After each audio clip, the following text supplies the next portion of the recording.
Perfect. So as I indicated, we've issued a guidance on the Prudential Authority in 2017 already. And one of them spoke about accreditation and certification. So I think that's very important because we are quite reliant on pen testers to do work on our behalf because we don't have the capability or the capacity to do that. And it's almost like a version of internal audit or external audit, and we always need to make sure that we are comfortable with what we get from them. And if you are comparing apples and oranges and pears with each other, you're not really getting that comfort. So that's the first thing. In terms of what I got out of the conference was the reactive versus proactive, and that's where the industry-led penetration testing comes in. So as I indicated, I think it's very important that that starts happening in the industry in South Africa, and I think my colleague from CISA actually spoke about it, that we don't have a lot of them in South Africa.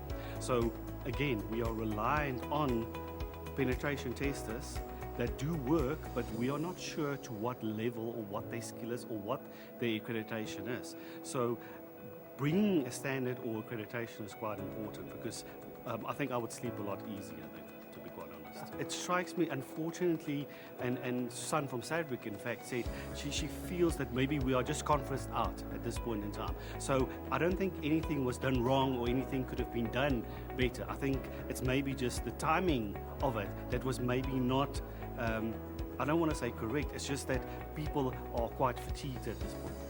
The reception at the UK Trade Mission was quite good. It was quite good for networking as well. I think from a general perspective, what is not necessarily lacking is just the timing of when a conference of this nature happens. So maybe not enough people attended, or there seems to be a lack of people that attended, but it's purely just, I think, as a result of fatigue that resulted in that. But I don't think it could have been done in any other way. It was a very good support mechanism as well. So we do work with SABRIC, CISA, as well as BASA, which is the Banking Association. In fact, even more so with Banking Association, where we've got quarterly meetings with them. CISA and SAHIA, we're still trying to set up what the frequency of the meetings would be and what they would actually look like.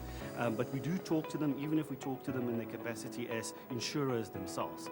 With SABRIC as well, specifically around cyber, when they started looking at cyber security and they created a steerco for that, we got involved and they wanted to find out from us as the regulator what is it that we are expecting from the industry, and they actually did some work themselves and they created an assessment tool which was quite good for us at that point in time because we still had to get our house in order. In fact, when I went to the Bank of England last year and we found out about the CREST or the cyber questionnaire, so we are working on something similar to that. But it's nice working with the industry that's also at the forefront and they want to be proactive as well.